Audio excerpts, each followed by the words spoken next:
I was completely conscious when my son looked me in the eyes and said, "We're selling your house and putting you in a nursing home." He thought I couldn't understand him. He thought the stroke had taken my mind along with my voice. He was wrong. I heard every word, felt every betrayal, and silently vowed that somehow, some way, I would make them pay for what they were doing to me. This is my story of betrayal, awakening, and the silent rebellion that saved my life. Subscribe now and comment where you're watching from, because what happened to me could happen to anyone. The sound of my water glass shattering against the hardwood floor was the last thing I remembered before darkness took me. Thanksgiving 2023. My dining room filled with the scent of roasted turkey and pumpkin pie. My son Michael argued politics with his wife Vanessa, while my 16-year-old granddaughter Emily texted under the table. Sarah, my daughter, kept checking her watch, eager to leave for her friend's gathering, though I suspected it was really the casino calling her name again. My right arm suddenly felt numb. Strange. I tried to speak, to ask for help, but my words tangled in my brain, refusing to form. The room tilted sideways. The water glass slipped from my fingers. "Mom?" Michael's voice sounded distant, underwater. I tried to stand, but my right leg buckled. Emily screamed. Someone called 911. When I woke in the hospital, the fluorescent lights burned my eyes. Dr. Bennett, a neurologist with kind eyes and methodical hands, explained I'd suffered an ischemic stroke. "Your cognitive functions appear intact, Mrs. Williams," he said, addressing me directly rather than Michael, who hovered at the bedside. "The damage primarily affected your motor cortex and Broca's area, your speech center. You can understand everything, but speaking and movement on your right side will be challenging." I tried to respond, to thank him for speaking to me like a person, but only a small grunt emerged. "With intensive therapy, there's potential for improvement," Dr. Bennett continued, "though I can't promise a full recovery at your age." Michael's phone buzzed. He glanced at it, then back at the doctor. "Bottom line, Doc, what's her prognosis?" Dr. Bennett frowned slightly. "Your mother is still very much present, Mr. Williams. Her comprehension seems unaffected. She can hear and understand everything we're saying." Michael nodded absently, already typing a response to his message. 3 weeks later, Michael wheeled me through the front door of my colonial home in Connecticut, the house where I'd raised my children, mourned my husband, and expected to live out my days. Rita Morales, a home health aide with gentle hands and a quick smile, would come 3 times weekly to assist with my care. That first evening home, I lay in my bed, listening to Michael and Sarah in the hallway, thinking I was asleep. "Mom's medical bills are just the beginning," Michael whispered. "Her long-term care will deplete her savings within 2 years." "What about the house?" Sarah asked. "It must be worth at least $500,000. Frank says the power of attorney gives us options. We need to be practical about Mom's finances. What's her predicted lifespan in this condition?" Sarah's clinical tone froze my blood. "We need to make practical financial decisions." I lay motionless, tears sliding silently down my cheeks. My own children discussed liquidating my life while I lived it. In that moment, something hardened inside me, a seed of determination taking root. That night, as moonlight spilled across my bedroom floor, I stared at the ceiling and made a silent vow. I would find a way out of this prison. I would reclaim my voice, my home, my life. They thought I was an empty shell. They would learn how wrong they were. January 2024. 2 months imprisoned in my unresponsive body. I'd become a keen observer, cataloging every betrayal from behind unresponsive eyes. Rita came Mondays, Wednesdays, and Fridays. On her days off, care fell to Michael or Sarah, who performed their duties with mechanical efficiency, always checking watches, always hurrying. Today, Michael entered my bedroom clutching papers, wearing his important business face, the same expression he used when telling his daughter that her dream of studying social work instead of business was impractical. "Hey, Mom." He perched on my bed, careful not to wrinkle his pressed slacks. Beautiful January day, freezing but clear. I blinked once. Rita had established this as my signal for yes, though Michael rarely noticed such subtleties. His phone vibrated. He frowned, silenced it, then cleared his throat. "Mom, I need to discuss something important. I know you might not fully understand, but I need to explain some changes." My heart hammered against my ribs. I dreaded this moment since overhearing their hallway conversation. The company's facing serious difficulties, he continued, not meeting my eyes. The Sherman contract fell through, and we're over-leveraged on the new development. We need liquidity fast. Through the window, a cardinal landed on the oak branch outside, a flash of defiant red against the gray winter sky. I focused on it as Michael delivered the blow. Mom, we need money, so we're going to sell your house and put you in a nursing home. The words struck like physical blows. My sanctuary, my independence, my connection to Thomas, and the life we'd built, gone with a single sentence. It's for the best, Michael continued, misinterpreting my silence as confusion rather than rage. You need specialized care, and this place is too big to maintain. Frank's already found a buyer who will give us a fair price, and Sunshine Valley has an excellent reputation. A fair price, as if my home, where I'd taught Emily to bake, where Thomas had drawn his last breath, where my books lined floor-to-ceiling shelves, could be reduced to square footage and market value. The sale will help save the company and ensure Emily's college fund remains intact. You'd want that, right? To help secure your granddaughter's future? Using Emily against me. A new low. When Michael finally left, promising to handle everything, I focused every ounce of determination on moving my left hand. My right remained useless, but my left had shown minimal function. I visualized the neural pathways, remembered Dr. Bennett explaining how the brain could sometimes reroute signals after a stroke. I thought of Thomas holding my hand through labor with Michael, squeezing through the pain. I channeled that decades-old determination.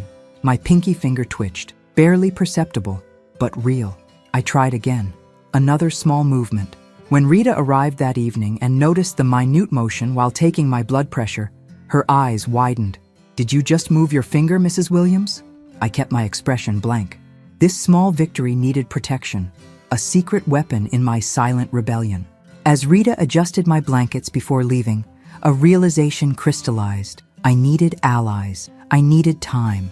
And most of all, I needed to fight back with the only weapons available to me, patience and intelligence. Good night, Mrs. Williams, Rita said, turning off the lamp.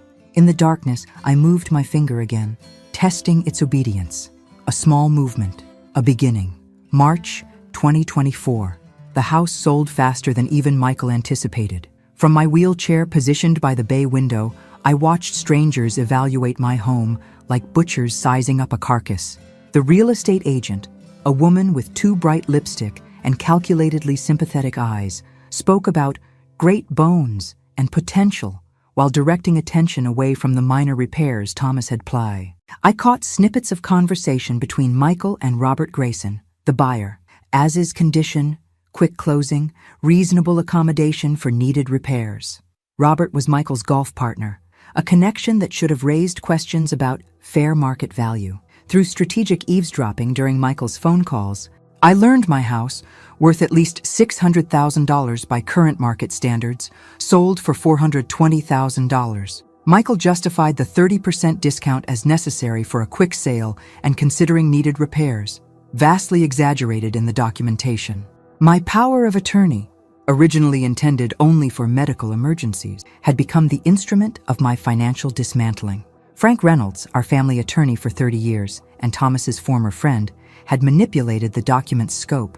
During one visit, I overheard him reassuring Michael, "The court is overwhelmed with elder cases. As long as we have documentation from Dr. Marsden about her incapacity, nobody will question your authority." Dr. Marsden, not Dr. Bennett, who had clearly documented my intact cognition. The substitution was deliberate. When a social worker named Diane Matthews attempted a home evaluation, Michael presented carefully selected medical records, emphasizing my physical limitations while omitting my cognitive assessments. I watched powerlessly as they dismantled my life piece by piece. Sarah took my grandmother's silver service, claiming I'd promised it to her. A blatant lie. Michael pocketed Thomas's watch collection, pieces meant for Emily's future children. Family photos disappeared into boxes, some marked storage, others simply vanishing. The day before the move, Michael and Sarah argued in the kitchen while Rita helped me with lunch in the dining room. "You already took the silver," Michael hissed. "The pearls were supposed to be split between you and Emily." "Emily doesn't need pearls at 16, Sarah countered. "Besides, you're hardly being equitable with Dad's watches. That's different. I'm storing those safely." In your safe. How convenient. Their bickering over my possessions, as if I were already dead, ignited something fierce within me. That night, lying in my bedroom for the last time, I focused on my left hand, continuing the exercises I'd been secretly practicing. I could now curl all 5 fingers slightly, minimal progress to an observer, but to me, revolutionary. The next afternoon, I was wheeled through the automatic doors of Sunshine Valley Nursing Home. My new room contained a hospital bed, a laminate dresser, a small television, and beige walls stripped of personality. They'd allowed a few photographs, my wedding quilt, and a small bookshelf of classics. A pathetic fraction of my library. "You'll love it here, Mom," Sarah said, checking her watch. "Everyone seems so nice." Michael nodded, already edging toward the door. "We'll visit every weekend." Their weekend visits became bi-weekly, then monthly, each shorter than the last. I tracked their patterns, noting how Michael checked his phone constantly, how Sarah's eyes darted around as if searching for escape routes. I also tracked the staff, identifying potential allies. Most treated me as furniture, adjusting, cleaning, medicating with mechanical detachment, but 2 showed promise. Dr. Harris, a physical therapist who spoke to me rather than about me, and a night nurse whose name badge read June. At night, after the hall lights dimmed, I practiced moving my fingers, curling them incrementally more each day. Small victories invisible to everyone else. My rebellion had begun. Financial abuse of seniors has reached epidemic proportions, the television anchor announced during the afternoon news. Last year, over $3 billion was stolen from elderly Americans, often by family members. My heart raced as familiar images flashed across the screen. Documents signed under duress, homes sold without consent, bank accounts drained by those claiming to help manage finances. June Carter, the night nurse who'd started taking a special interest in my care, noticed my reaction. Instead of changing the channel, she turned up the volume slightly. "That story got your attention, didn't it?" she asked quietly, studying my face with unusual intensity. I kept my expression neutral, a skill perfected over months of forced passivity. June pulled up a chair beside my bed, positioning herself so we faced each other directly. "Mrs. Williams, Eleanor, I've been watching you for weeks now. Your eyes track movement precisely. You focus on specific speakers. You react emotionally to certain topics." I remained still, uncertain where this was leading. "My grandmother had a stroke similar to yours," June continued, her voice low. "Her doctor said she was mentally gone, but I knew better. I could see her awareness trapped inside. No one believed me, not even my own family. They sold her house, divided her possessions. By the time I found a specialist who confirmed she was cognitively intact, most of her assets were gone." My pulse quickened. "Was this a trap? A test?" "I believe you're in there, Eleanor," June said, her eyes intent on mine. "Blink once for yes, twice for no. Do you understand me?" I hesitated, then blinked once, deliberately. June's intake of breath was sharp. Again. "Is your name Eleanor Williams?" One blink. "Were you a professor of literature?" One blink. "Has your cognitive function remained intact since your stroke?" One blink, as tears welled in my eyes. "Oh my God," June whispered. "I knew it." She grasped my hand gently. "Are your children taking advantage of your condition?" One slow, deliberate blink. June's expression hardened. "Did they sell your house without your true consent?" One blink. Over the next hour, through our rudimentary communication system, I conveyed the outline of my situation. June listened, occasionally wiping away tears of her own. "We need to be extremely careful," she warned. "If your son suspects anything, he could transfer you somewhere else immediately. We need more evidence and a solid legal strategy before confronting him." She squeezed my hand. "I'm going to help you, Eleanor. First, we need to document your actual cognitive state and establish more reliable communication. Then, we'll find legal help." For the first time since the stroke, hope flickered to life. The next day, June brought Dr. Harris into our confidence. As the facility's physical therapist, he had legitimate reasons to work closely with me. "Your initial neurological reports from Dr. Bennett indicate potential for partial recovery," he explained after June revealed our communication breakthrough. "I've been saying for months that your therapy regimen is inadequate. Now I understand why you haven't shown improvement. You've been hiding your progress." I blinked once. "Smart," he acknowledged, But now we need documented evidence of your capabilities. I'll intensify your official therapy while conducting additional off-the-record sessions. June will help. We'll create a paper trail of gradual improvement that won't raise suspicions," June added. "Meanwhile, I'll research elder law specialists. We need someone who understands financial exploitation cases." That evening, after June's shift ended, Dr. Harris returned with a tablet.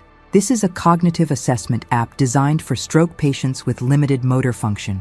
It will document your comprehension and reasoning abilities. The assessment confirmed what we already knew. My cognitive functions remained intact. Dr. Harris saved the results to a secure cloud server rather than the facility's system. "Perfect baseline evidence," he said, smiling. "Now let's work on giving you more physical tools to fight back." For the first time in months, I fell asleep not to thoughts of helplessness, but to carefully laid plans. My silent rebellion had found its first allies. "Your house sold again," June announced, placing a real estate magazine on my lap, listed at $675,000 by Robert Grayson Realty. Sold within 2 weeks. My blood pressure spiked so dramatically that the automated cuff alarmed, bringing a staff member running. June smoothly explained it away as a machine malfunction, but the rage coursing through me was real enough. A $255,000 profit after minimal cosmetic improvements, money that should have been mine, money that could have provided proper care while keeping me in my home. Through our improving communication system, now upgraded to a letterboard since I could reliably move my left index finger, I spelled out FRAUD. "Absolutely," June agreed, photographing the listing for evidence. "But proving it requires establishing a paper trail connecting your son to this Robert Grayson beyond their golf club membership." The opportunity came unexpectedly during Michael's monthly visit. He left his phone on my bedside table while stepping out to take another call on his work cell. June, changing my sheets, casually glanced at his screen when a text notification appeared. "It's from Robert Grayson," she whispered. "Offshore transfer complete. Check account C. Use code phrase from golf game for verification. Should I take a picture?" I blinked once, emphatically. June quickly photographed the screen, then continued making my bed as if nothing had happened. When Michael returned, his forced cheerfulness couldn't mask his distraction. "The company's finally turning around, Mom. That cash infusion really saved us. You'd be proud of how I've managed everything." I maintained my blank expression, letting him believe I understood nothing while June quietly observed. After he left, she showed me the photo. This is exactly what we needed, evidence of hidden financial transactions between them. Meanwhile, Dr. Harris's intensive therapy began showing results. I could now reliably move my left arm, turn my head, and produce simple vowel sounds. We carefully documented my official progress at a much slower rate than my actual improvements, creating a timeline that wouldn't trigger suspicions. June had been researching elder law specialists and identified a promising candidate, Martin Chen, whose practice specifically focused on financial exploitation cases. "He's got an impressive track record," June reported, "and he offers free initial consultations. I think we should contact him." I spelled out WHYHELPME. June considered this. "Good question. Let me investigate him more thoroughly before we reach out." 2 days later, she returned with surprising information. Martin Chen has a personal connection to elder abuse cases. His grandmother was exploited by a caregiver who drained her accounts. He switched from corporate law to elder advocacy after that experience. This personal motivation reassured me. Too many lawyers saw only billable hours rather than justice. June drafted a letter to Martin, carefully outlining my situation without including identifiable details that could be traced back to us. We need to establish contact securely before sharing specific evidence. While waiting for Martin's response, we received unexpected news. Emily, my granddaughter, had been asking to visit me alone, without her parents present. Michael had reluctantly agreed to drop her off the following Saturday. "This could be significant," June said. "Emily might provide additional information about your son's financial activities." The day of Emily's visit arrived. When she entered my room, her eyes widened at the stark institutional setting, so different from the comfortable home she'd known. "Grandma," she whispered, taking my hand, "I've missed you so much." I squeezed her hand weakly with my left hand, a response I would have hidden from Michael or Sarah. Emily gasped, "You can squeeze my hand. Dad said you couldn't move at all." This moment of decision arrived sooner than expected. Could I trust my 16-year-old granddaughter with my secret? The alternative was to continue the charade, losing a potential ally. I squeezed her hand again, deliberately. "Can you understand me, Grandma?" she asked, eyes wide. I squeezed once for yes. Emily's eyes filled with tears. "I knew it," she whispered. "I told Dad you were still in there, but he said I was just seeing what I wanted to see." She leaned closer. "They're keeping things from me, but I've been listening. Dad used your house money to buy a vacation property and invest in some new development. And he took my college fund. He said it was temporary, but I found bank statements showing the transfers." My brilliant, observant granddaughter. I felt a surge of pride amid my anger. "I want to help you, Grandma," Emily said fiercely. "Tell me how." With painful slowness, I spelled out on the letterboard, TRUSTJUNE. My rebellion had found another ally, and with her, new hope. "Your son is planning to transfer you to a lower-cost facility in Arizona," June announced, closing my door to ensure privacy.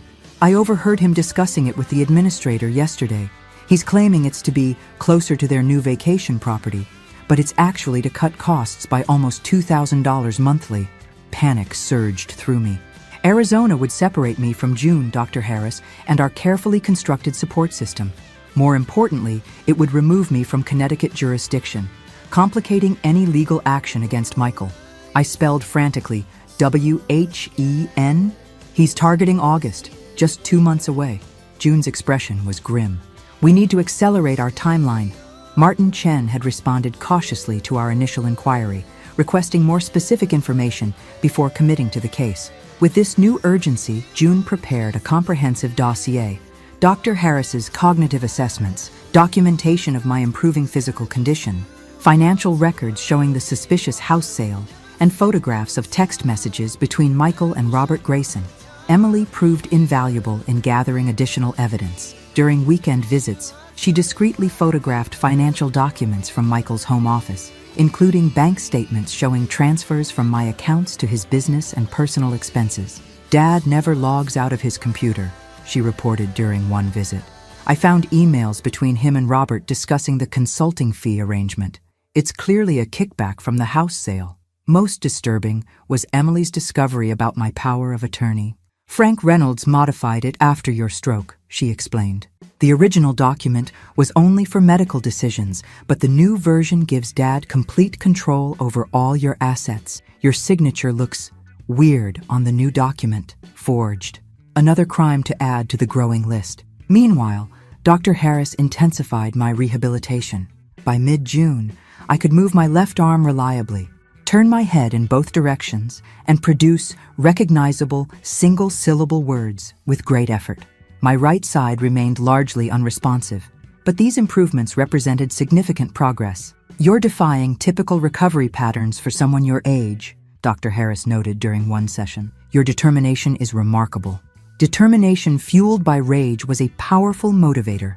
June secured a protected meeting with Martin Chen by arranging for Dr. Harris to present a case study at a medical conference where Martin was speaking. During a private conversation afterward, they shared my complete dossier. Martin's response was immediate and decisive. "This constitutes elder abuse, financial exploitation, and likely criminal fraud," he stated after reviewing the evidence.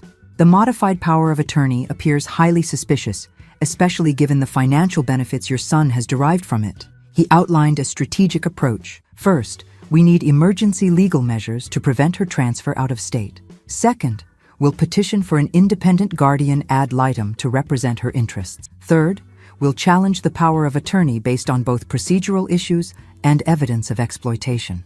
His most immediate concern was preventing my transfer to Arizona. "Once she's moved across state lines, everything becomes more complicated. We need to file for an emergency injunction." The legal wheels began turning, but we faced a critical timing problem. The court process would take weeks, while Michael could execute the transfer with just a few days' notice. "We need leverage," June said, after discussing the situation with Martin. "Something that would make Michael delay the transfer voluntarily." Emily provided the solution during her next visit. "Dad's hosting a huge client reception at the new lake house in July. He's invited everyone important to the business. It's all he talks about, his big chance to show everyone the company has recovered." An idea formed. Through careful letterboard communication, I outlined a plan that might buy us the time needed for legal proceedings to unfold. The following day, during Michael's monthly visit, I executed the first step. When he mentioned the upcoming client event in passing, I made deliberate eye contact and produced a sound. Not random, but clearly an attempted word. Michael froze. "Mom, did you just try to speak?" I made the sound again, maintaining direct eye contact. "Can you understand me?" he asked, leaning closer. I blinked once, slowly and deliberately. His face paled. That's just a reflex. The doctors said your cognitive functions were gone." I kept my gaze locked on his, blinking once more. "I need to talk to your doctor," Michael said, rising abruptly. "This doesn't make sense." As he left, June passed him in the doorway, noting his disturbed expression. Once he was gone, she turned to me with raised eyebrows. "Phase 1 complete," I spelled on the letterboard. Now he's uncertain. The seed of doubt had been planted. Now we needed to nurture it into the leverage that might save me. "Your son has postponed your transfer to Arizona," June announced, unable to suppress her smile. "He told the administrator he wants additional neurological evaluations before moving you." Our strategy was working. By demonstrating just enough awareness to unsettle Michael without revealing the full extent of my recovery, we'd created the delay needed for legal proceedings to advance. Michael's reaction had been exactly as predicted, a mixture of denial, anxiety, and self-protective maneuvering. He'd immediately requested new medical assessments, allowing Dr. Harris to introduce the facility's neurologist, Dr. Patel, who documented clear signs of cognitive awareness and potential for further recovery. Michael looked like he'd seen a ghost when Dr. Patel explained that your comprehension appeared intact, June reported. He kept saying, "But Dr. Marsden said her brain function was severely compromised." Dr.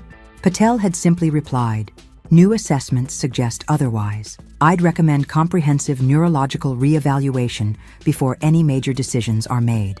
Martin Chen filed emergency petitions with the probate court, requesting an independent guardian ad litem and temporary freeze on any transfers of my person or assets. With Dr. Patel's evaluation as supporting evidence, the court scheduled an expedited hearing. Meanwhile, Emily continued gathering crucial information during her increasingly frequent visits. "Dad's freaking out," she reported. He and Frank Reynolds had a huge argument in Dad's study. Frank kept saying, "You told me her cognitive functions were gone." And Dad yelled back, "That's what Marsden said." She lowered her voice. "Dad's worried about the client reception too. He's already invited everyone, spent a fortune on catering, and can't cancel without raising questions about the company's stability." This conflict between Michael's social aspirations and growing legal concerns created exactly the hesitation we needed. I'd made remarkable progress in my recovery, though still far from normal function. I could now speak simple sentences with effort, move my left arm with increasing precision, and even grasp a specially adapted pen to write brief notes. One afternoon in mid-July, I managed to write a complete sentence for the first time. "I understand everything." June photographed it as evidence, then helped me practice for the most crucial performance of my life, the upcoming court evaluation. Martin had warned us that the court would appoint an independent evaluator to assess my condition. This evaluation would significantly impact the judge's decision regarding the guardianship petition. "Be honest about your capabilities," Martin advised through June, "but don't overextend yourself. If you appear stronger than you actually are, they could determine you don't need protection." The delicate balance required careful preparation. Dr. Harris and June developed exercises to help me demonstrate just enough function to prove cognitive awareness while emphasizing my continued vulnerability and need for protection from exploitation. The court-appointed evaluator, Dr. Eleanor Simmons, arrived on a Tuesday morning. A stern woman with penetrating eyes and methodical approach, she spent 3 hours conducting comprehensive assessments. "Mrs. Williams," she said directly, "your son claims you cannot understand complex information or make financial decisions. Do you believe that's accurate?" With careful concentration, I formed my response. "I understand everything. Cannot speak easily, but mind clear." Dr. Simmons nodded, making notes. "Can you tell me what happened to your house?" "Son sold it under value. His friend bought it. And the proceeds from that sale?" "Took money, vacation, house, boat." Dr. Simmons's expression remained neutral, but her questioning grew more detailed. By the end, I was exhausted, but confident she had accurately assessed my condition. The following day, Martin received Dr. Simmons's report. "It's extremely favorable," June reported. "She explicitly states that you demonstrate clear cognitive capacity despite physical limitations, and that there's evidence of financial exploitation requiring immediate court intervention." With this report, Martin filed additional motions requesting expedited proceedings and temporary guardianship assignment to a neutral third party pending full investigation. The judge responded with unprecedented speed, scheduling a hearing for the following week and issuing a temporary order preventing any transfer or additional financial transactions without court approval. When Michael received the court summons, his reaction was explosive. He arrived at Sunshine Valley unannounced, demanding to see me immediately. June intercepted him in the hallway. "Mrs. Williams is resting. Facility policy requires scheduled visits to ensure patient well-being." "She's my mother," Michael snapped, "and I have her power of attorney. I need to see her now." June stood her ground. "I can call the director if you'd like to discuss an exception to policy. In the meantime, perhaps you could wait in the visitor lounge." This small delay allowed her to alert me to Michael's presence. We'd anticipated this confrontation, but hadn't expected it so soon. I made my decision quickly, spelling out LETHIMIN,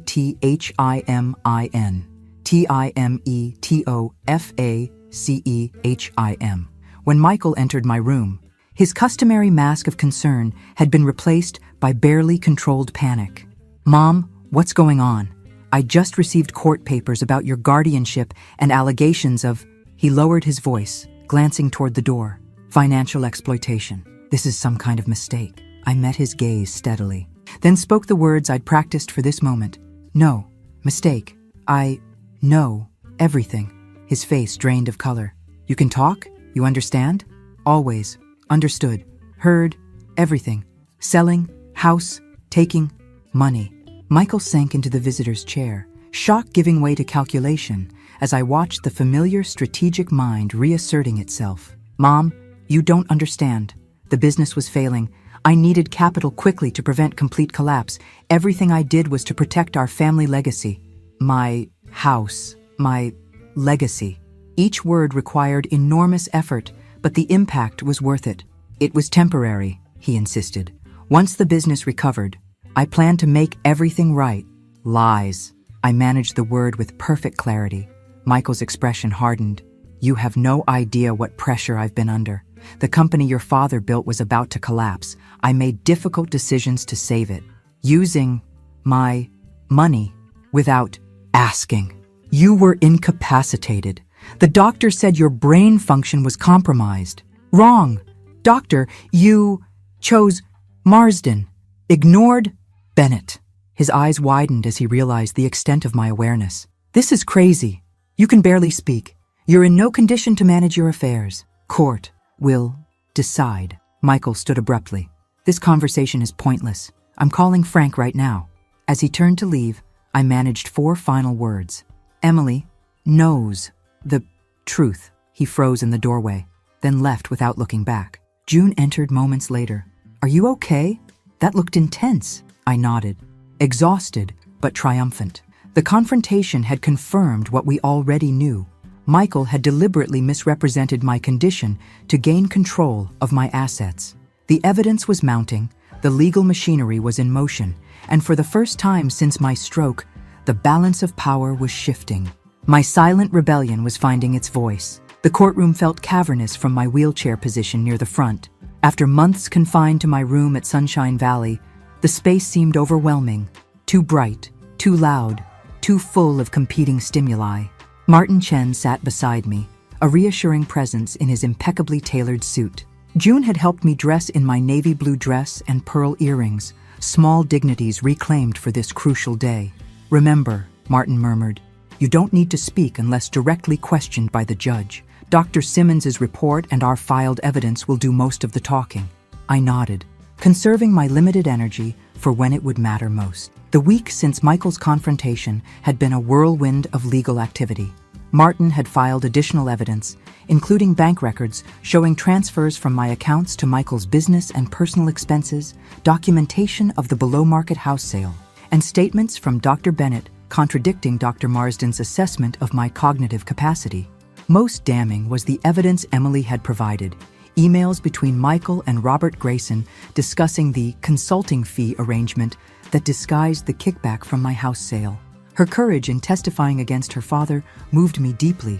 Michael sat at the respondent's table with Frank Reynolds beside him. He'd aged years in weeks, his confident posture replaced by a defensive hunch. When our eyes met briefly, he quickly looked away.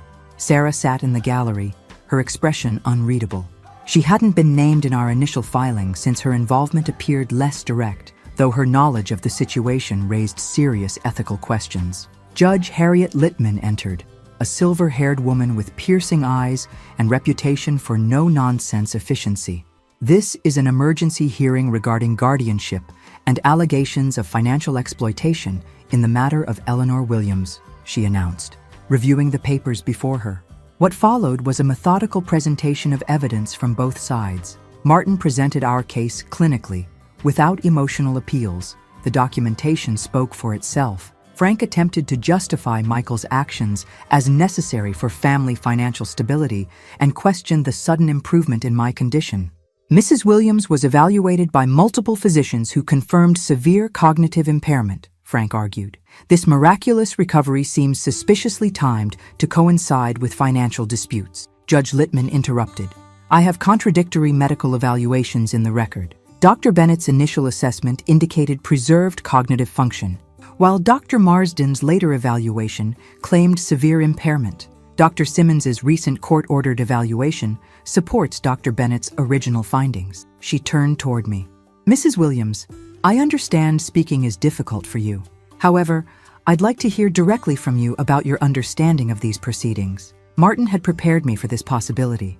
I concentrated on forming clear words despite my impaired speech. "I understand everything," I began, pausing between words. "Stroke, affected, body, not, mind, son, sold, house, took, money, without, consent."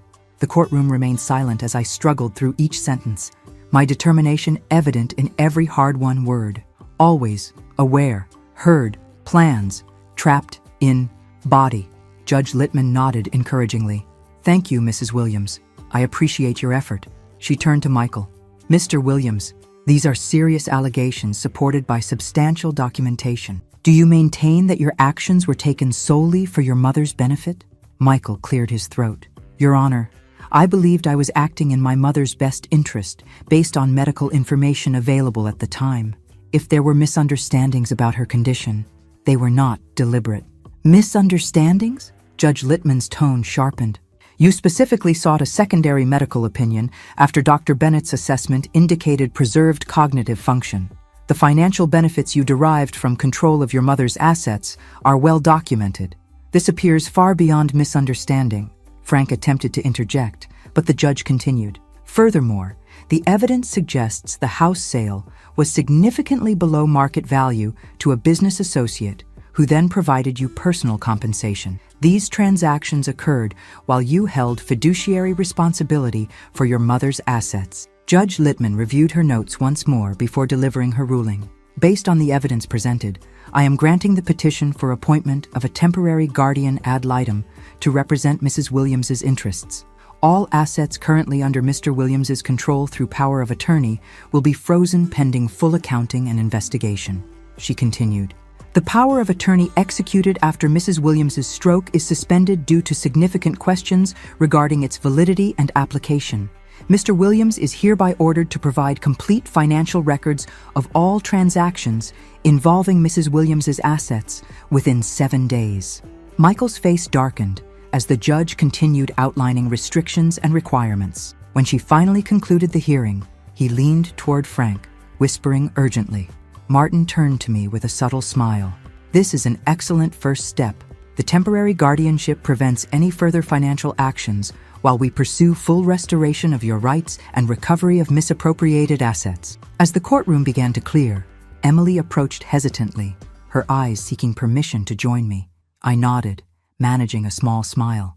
"You were amazing, Grandma," she whispered, taking my hand.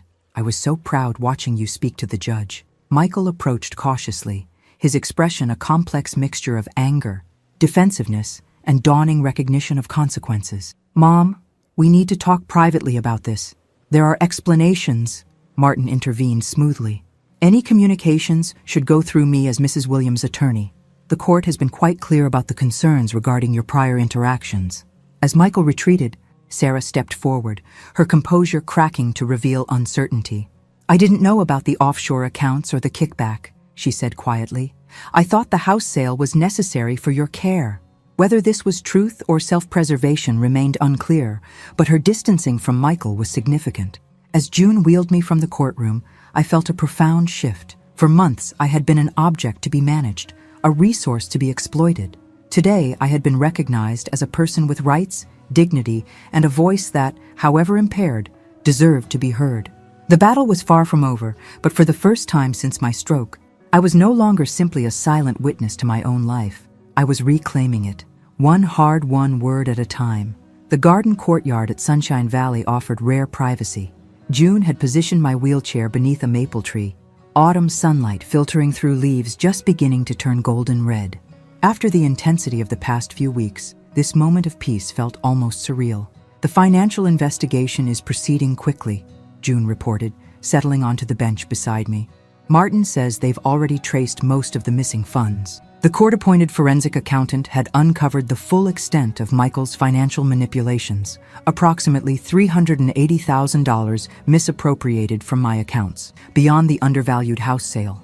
The money had funded not only business investments, but personal purchases, including the Lake Tahoe property, a boat, and luxury travel. "Michael's claiming some transfers were loans he intended to repay," June continued, "but there's no documentation supporting that claim." The legal proceedings had expanded beyond civil remedies to potential criminal charges. The district attorney's office was reviewing evidence of fraud, forgery, and financial exploitation of a vulnerable adult. My recovery continued steadily under Dr. Harris's guidance. My speech, while still labored, had improved enough for basic conversation. My left arm function had returned substantially, though my right side remained largely unresponsive. "The neurologist believes you've reached about 75% of your potential recovery for speech," Dr. Harris had explained during our last session. "Further improvements will come, but more slowly. Your determination has already taken you far beyond typical expectations for someone your age." Through June's careful management of my recovered assets, I'd secured a private room at Sunshine Valley with additional therapy services. While not the home I'd lost, it offered dignity and appropriate care while legal matters proceeded. Emily visited regularly, our relationship deepening through this shared crucible. Today, she arrived with news about her college applications and the educational trust Martin had discovered, a separate account I'd established years earlier that Michael had been unable to access. "Martin says the trust is completely intact," she reported excitedly. "Almost $65,000 for college expenses. And with the recovery of other assets, there should be enough for my full education." My granddaughter's future, at least, had been preserved. The broader family landscape had shifted dramatically. Vanessa had filed for separation after learning the full extent of Michael's actions, particularly his appropriation of Emily's college funds. Sarah maintained careful distance from both Michael and me, positioning herself as an unwitting bystander rather than active participant. Michael himself faced both legal jeopardy and social consequences. His business reputation had suffered as details of the case emerged, with several clients withdrawing their accounts. The vacation property and boat had been sold to help restore my assets, and he faced potential criminal charges pending the district attorney's decision. Frank Reynolds had surrendered his law license rather than face disciplinary proceedings, effectively ending his legal career. "Martin wants to discuss settlement options," June said, interrupting my reflections. "Michael's attorney has approached him about resolving the civil claims without criminal prosecution." This presented a complex decision. While I wanted recovery of my assets, the question of criminal consequences carried heavier implications. Despite everything, Michael remained my son, the child I had raised, whose first steps and words I had celebrated. "What do you think?" I asked June, who had become far more than a caregiver over these months. She considered carefully before answering. "Justice is important, but so is peace. Only you can decide what resolution will allow you to move forward." Emily arrived as we were discussing the options, bringing a chocolate croissant from the French bakery I'd loved before the stroke. A small kindness that nearly brought tears to my eyes. "Dad asked to speak with me yesterday," she said, breaking the pastry into manageable pieces for me. He seemed different, less defensive, more sad. "What did he say?" I managed between careful bites of croissant. "He apologized for taking my college fund. Said he got caught in a spiral of financial problems and convinced himself he was protecting the family by any means necessary." She shrugged. "I'm not ready to forgive him, but it was the first time he's taken responsibility without making excuses." This glimpse of potential redemption gave me pause. The satisfaction of criminal prosecution would be real but fleeting. The permanent fracturing of family relationships would linger far longer. That evening, I asked June for pen and paper. A slow, laborious process of writing that took over an hour to complete. The resulting letter to Martin outlined my decision. I would accept a civil settlement that restored my financial assets and established independent control of my affairs, but would not pursue criminal charges if Michael demonstrated genuine accountability and made full restitution. "You're showing remarkable grace," June commented after reading the letter. "Not grace," I corrected her. "Freedom. My choice. Now." The fundamental victory wasn't financial restoration, but reclaiming my agency, the right to make my own decisions, for better or worse, rather than having others decide my fate. 2 days later, Martin arranged a carefully controlled meeting between Michael and me, with both June and Martin present. Michael entered hesitantly, the confident businessman replaced by someone visibly humbled by consequences. "Mom," he began, then faltered. I don't know where to start. I had prepared for this moment, conserving energy to speak the sentences that mattered most. "Start with truth." "Why?" Michael sank into the chair across from me. "I was drowning financially. The Westridge development failed, taking most of my capital. Investors were pulling out. I convinced myself I was protecting our family legacy, Dad's company, Emily's future." He paused. "But that's not the whole truth." He looked directly at me for the first time. "I also felt entitled to it. After years managing your affairs, the line between your resources and mine blurred in my mind. I started thinking of your assets as family assets under my control." This admission of distorted thinking came closer to truth than I'd expected. "When Dr. Marsden suggested your cognitive functions were compromised, it was convenient to believe that. It made everything easier to justify." "You chose to believe him," I said. "Ignored Bennett." Michael nodded. "Yes, I selected the assessment that served my purposes." This acknowledgement of deliberate manipulation marked a significant shift from his previous defenses. "The settlement offer represents complete financial restoration," Martin interjected. "All misappropriated funds, compensation for the undervalued house sale, and additional consideration for pain and suffering." "I've liquidated everything," Michael added. "The Lake Tahoe property, investments, everything. It still doesn't fix what I've done, but it's the only concrete step I can take." I studied my son's face, the boy I'd raised transformed by greed, then humbled by consequence.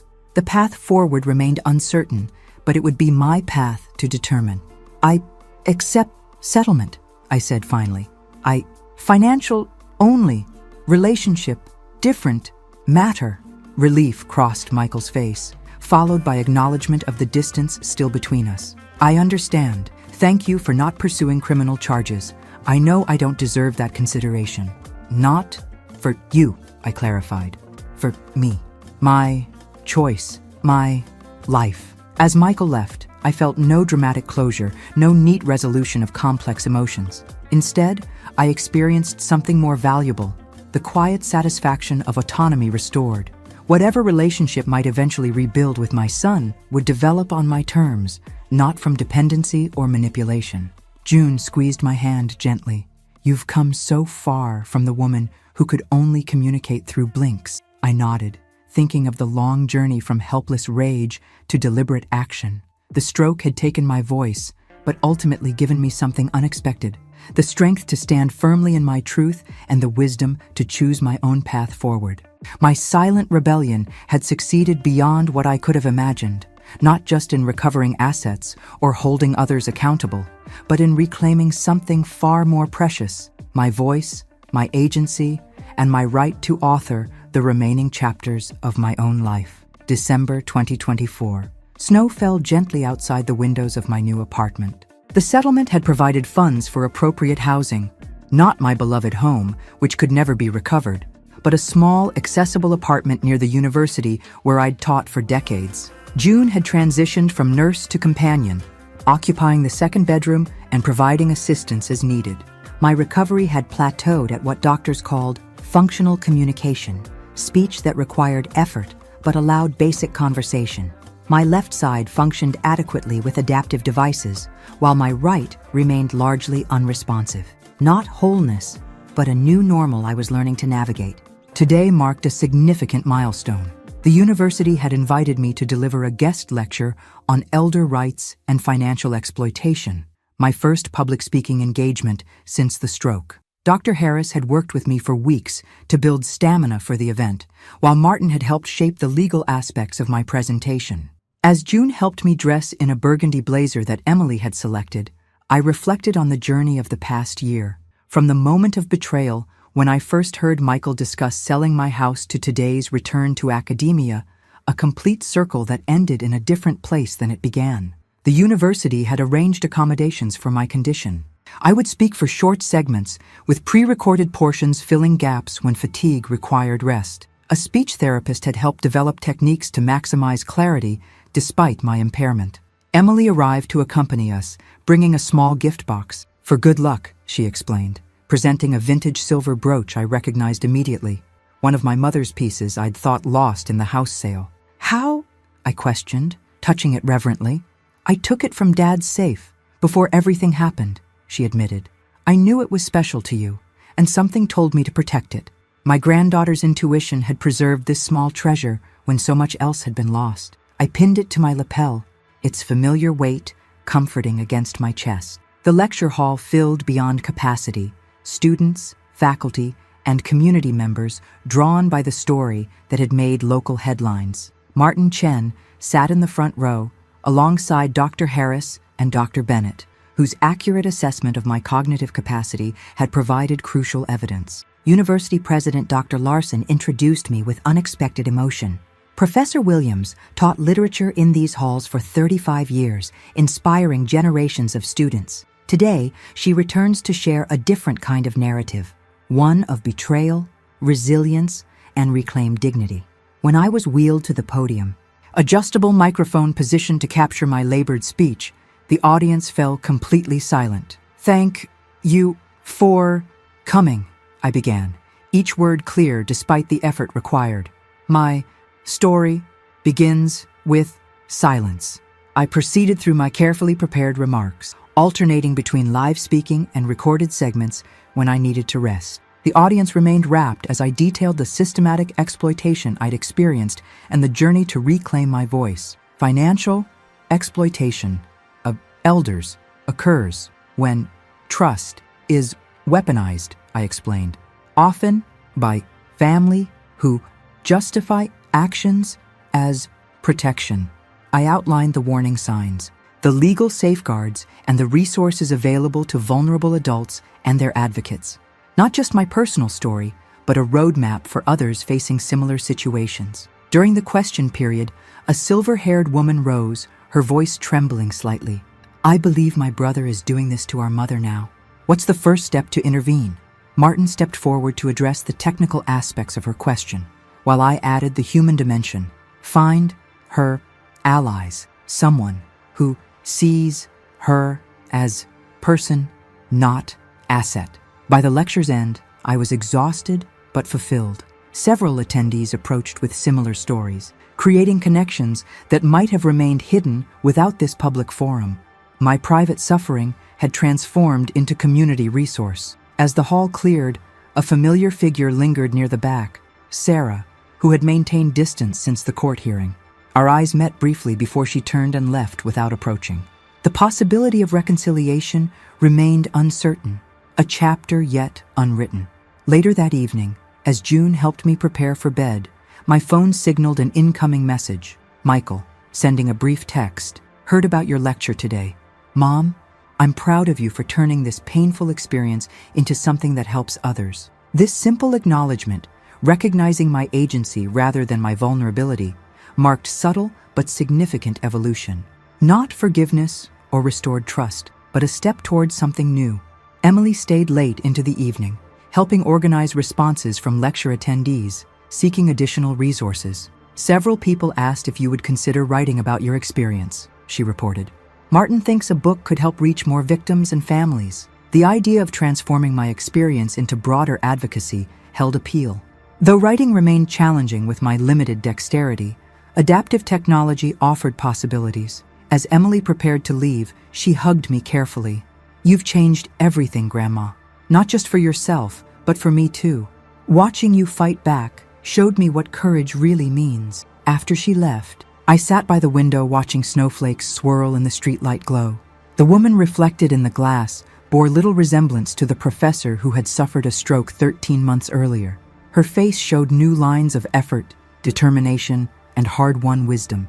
The stroke had taken my voice, my home, and much of my independence.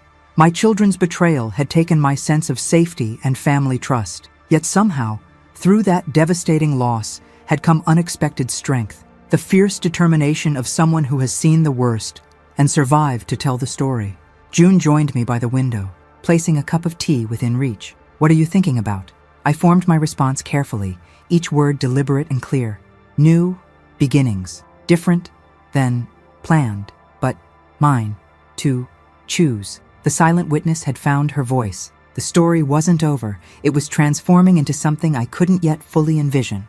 But for the first time since that Thanksgiving, when my water glass shattered against the floor, I faced the future not as victim, but as author of my own remaining chapters. The rebellion had succeeded, not by restoring what was lost, but by creating something new from the ashes of betrayal, a life reclaimed, a voice renewed, and a hard-won wisdom that might light the path for others still trapped in silence. The small dinner gathering marked 6 months since the settlement. June had transformed our apartment into a celebration space, with spring flowers brightening every surface. Emily had arrived early to help prepare, bringing a small cake inscribed with a simple message, "To new beginnings." Dr. Harris, Martin Chen, and Dr. Bennett had joined us, the core allies who had helped transform my silent rebellion into vindication. Their presence reminded me how crucial connection had been to my survival and recovery. "I have news," Martin announced as June served coffee. The State Bar Association is implementing new guidelines for power of attorney documentation based partly on your case. They're adding mandatory cognitive assessment protocols and independent review requirements. Your experience is changing the system, Dr. Bennett added. 3 other neurologists have contacted me about proper documentation of partial capacity cases. This ripple effect, policy changes that might protect others from similar exploitation, represented perhaps the most meaningful outcome of my ordeal. And the trust fund model you established for Emily has become a template I'm recommending to other clients, Martin continued. The structure that protected those assets from Michael's access was remarkably effective. Emily, now accepted to her first-choice university with scholarship support supplementing the preserved trust fund, beamed with pride at her grandmother's foresight. "Grandma was always thinking 3 steps ahead," she said, squeezing my hand gently. Even before any of this happened. As the evening progressed, our conversation shifted from serious matters to lighter reminiscences. Dr. Harris recounted our early therapy sessions, when my determination to regain function had both impressed and concerned him. "I've never seen anyone your age push so hard during rehabilitation," he admitted. "Sometimes I worried you'd exhaust yourself, but you kept insisting on just 5 more minutes every session." June shared stories of our communication breakthroughs, from basic blinks to letterboards to halting speech. "The day you first clearly said thank you, after I brought your tea, I had to leave the room so you wouldn't see me crying." These shared memories created a tapestry of connection, different from family bonds, a chosen community united by purpose rather than obligation. As our guests prepared to leave, the doorbell rang unexpectedly. June answered, returning with a surprised expression. "Sarah is here. She'd like to speak with you, if you're willing." This was unexpected. Since the court hearing nearly 6 months earlier, Sarah had maintained careful distance, neither apologizing nor defending her actions. Her appearance at this celebration seemed particularly significant. I nodded, curious about this overture.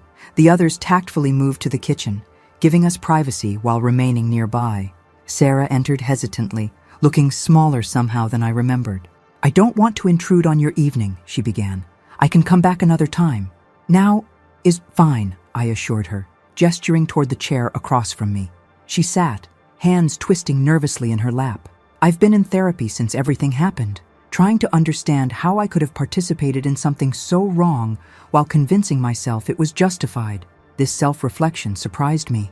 Sarah had always avoided introspection, preferring psychological explanations that placed responsibility elsewhere. My therapist helped me recognize patterns from childhood, always deferring to Michael's decisions, seeking his approval even as adults. "But that's no excuse." She met my eyes directly. "I knew selling your house wasn't right. I knew taking your jewelry wasn't right. I let financial pressure and Michael's influence override my own moral compass." Her acknowledgement of specific wrongs rather than vague regrets suggested genuine accountability. "I've been making restitution payments to Martin monthly for the jewelry I took and my portion of responsibility for the house sale. It's not just about the money, but creating a concrete record of accountability." This concrete action carried more weight than mere apology. Sarah was backing words with meaningful behavior. "I don't expect forgiveness," she continued, "but I wanted you to know I'm facing what happened honestly now. And," she hesitated, "I miss you, not as someone to manipulate or use, but as my mother." The complexity of emotions, anger, grief, cautious hope, couldn't be easily resolved in one conversation. But Sarah's initiative represented a potential beginning. "Small steps," I offered. "Time will show truth." She nodded, understanding this measured response. "I'd like to visit sometimes, if you're open to it. On your terms, of course." "Possible," I acknowledged, starting slowly. As Sarah prepared to leave, she hesitated. "Michael doesn't know I'm here. He's still struggling to fully accept responsibility, though he's making progress in his own therapy. His pride makes accountability harder." This insight into her brother suggested Sarah's self-reflection extended beyond her own actions to the family dynamics that had enabled exploitation. After Sarah left, the others returned from the kitchen, respectfully not asking about our conversation. Their protective presence reminded me how my circle had transformed, from those who saw vulnerability as opportunity for exploitation to those who recognized it as calling for protection and empowerment. Later that evening, after our guests had departed, June and I sat on the small balcony, watching city lights flicker against the darkening sky. "What are you thinking?" June asked, recognizing my contemplative expression. "Family. Complicated," I replied. "Betrayal. Leaves. Marks. But people can change. Do you think you'll eventually reconcile with them?" I considered this carefully. "Not same relationship. New boundaries. New understanding." The stroke and subsequent betrayal had permanently altered my perspective. I could never again be the mother who trusted unconditionally, who placed family obligation above self-protection. But perhaps something new could grow in that space. Relationships based on earned trust rather than assumed loyalty. "What matters most is that you're making these decisions freely," June observed, "not from dependency or vulnerability." This fundamental shift, from object of others' decisions to author of my own, represented the true victory of my rebellion. The financial restitution mattered less than reclaimed agency. As we prepared for bed, I paused before my mirror, studying the woman reflected there. Her face showed new lines of effort and determination. Her posture, though affected by partial paralysis, conveyed dignity rather than defeat. The stroke had taken much, but had given something unexpected in return, a fierce clarity about what truly mattered and the courage to protect it. My remaining years would be different than planned, but authentically mine in a way they might never have been without this crucible. I thought of the lecture I'd delivered and the book now taking shape through dictation and adaptive technology. My story was becoming a resource for others facing exploitation, transforming private pain into public purpose. This unexpected chapter of life contained both profound loss and surprising renewal. Not a happy ending in any conventional sense, but a hard-won victory of spirit over circumstance. The silent witness had found her voice. 1 year after the stroke that changed everything, I sat in my wheelchair on the university auditorium stage, prepared to address the graduating class of the social work program.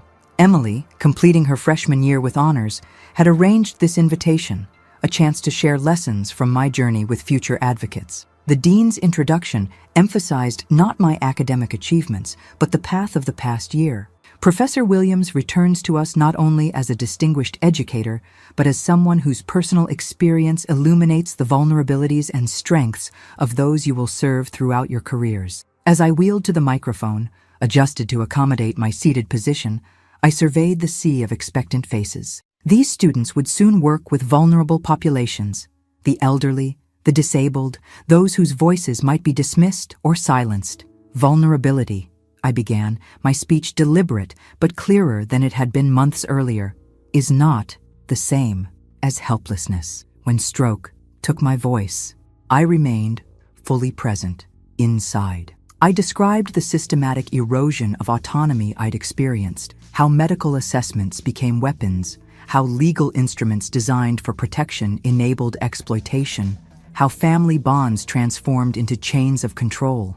What saved me was not regaining speech, but finding allies who saw my humanity, not my limitations. Throughout the address, I emphasized the structural factors that enable elder exploitation: overwhelmed protective services, inadequate safeguards in power of attorney documentation, medical systems that sometimes prioritize efficiency over thorough assessment. Your work matters because systems alone cannot protect vulnerable people. Human connection, recognition of personhood, these make difference. As I concluded, I shared the most important lesson from my journey. The opposite of exploitation is not protection, but empowerment. Don't just shield people from harm. Help them reclaim their voice. The standing ovation that followed reflected more than polite acknowledgement. These future professionals recognized the principle at the heart of effective advocacy: seeing beyond vulnerability to the complete person deserving dignity and agency. After the ceremony, at a small reception in the faculty lounge, I found myself surrounded by students eager to share their own family stories of elder vulnerability. Their questions revealed genuine concern about navigating complex situations where need for protection must balance with respect for autonomy. Emily brought over a shy young woman who seemed particularly moved by my address. "Grandma, this is Sophia. She wants to specialize in elder law because of her grandmother's experience." Sophia explained how her family had struggled to protect her grandmother from a predatory caregiver while respecting her desire for independence. "Your story helped me understand both sides of that balance better," she said. These connections reinforced my growing conviction that purpose could emerge from pain, that my experience might create ripples of awareness, extending far beyond my personal circumstances. Later that evening, as June drove us home, my phone signaled an incoming message. "Michael, sending a brief text. Heard you spoke at commencement today. Dad would have been proud." This simple acknowledgement, connecting my current advocacy to my husband's memory, suggested evolution in Michael's perspective. Not reconciliation yet, but perhaps movement toward recognition of my complete personhood beyond our fractured relationship. The past year had transformed family dynamics in ways still unfolding. Sarah had begun regular monthly visits, each interaction rebuilding tentative connection through small, consistent steps rather than dramatic gestures. Michael remained more distant, his communication primarily through Emily, though his therapist had recently suggested a mediated conversation when both of us felt ready. Vanessa, separated from Michael but maintaining independent connection with me, had become an unexpected ally, her moral clarity about the exploitation having never wavered despite personal cost. At home, June helped me transfer to my favorite chair by the window overlooking the university campus in the distance. "You've had quite a day," she observed. "How are you feeling?" "Fulfilled," I replied, the word coming clearly after months of speech therapy. Purpose helps healing. The apartment, though not the home I'd lost, had become a space of dignity and choice. Photographs chronicled family history alongside new memories: Emily's college acceptance, my first public lecture, small gatherings with my reconfigured circle of connection. My recovery had plateaued at what neurologists called functional adaptation. Not restoration of previous abilities, but establishment of new pathways sufficient for meaningful engagement. My speech remained deliberate but increasingly fluid with continued therapy. My left side functioned adequately with adaptive devices, while my right remained largely unresponsive. Physical limitations remained, but they no longer defined my identity or determined my possibilities. The woman who had emerged from this crucible was not the same professor who had suffered a stroke at her Thanksgiving table. She was both less and more, diminished in certain capacities, but expanded in perspective and purpose. I thought of the book manuscript nearing completion, dictated and shaped over months with June's assistance. Silent witness, reclaiming voice after exploitation, would soon reach others facing similar circumstances, transforming private trauma into public resource. The legal consequences of my case continued unfolding. Martin had established a specialized practice focused exclusively on elder financial exploitation, with policy advocacy complementing individual representation. 2 state legislators had consulted him on potential statutory reforms based partly on lessons from my experience. As twilight softened the view outside my window, I reflected on the journey from that moment when Michael had said, "We're going to sell your house and put you in a nursing home." The rage that statement had ignited had fueled my determination through months of secret rebellion and painful recovery. That determination had not restored what was lost. My home remained sold, my body partially paralyzed, family relationships fundamentally altered. Yet it had created something new from those losses: advocacy that might protect others, wisdom earned through suffering, and most importantly, reclaimed agency over my remaining life. June joined me by the window, placing a cup of tea within reach of my functional left hand. "What are you thinking about?" I formed my response with the careful precision that now characterized my speech. How strange that losing my voice helped me find it more authentically. The silent witness had not only found her voice, she had transformed it into a beacon for others still struggling in darkness. Not a fairy tale ending of complete restoration, but a hard-won victory of spirit over circumstance. Not the life I had planned, but the one I had claimed. My voice, my choice, my truth. Thanks for listening. Don't forget to subscribe and feel free to share your story in the comments. Your voice matters.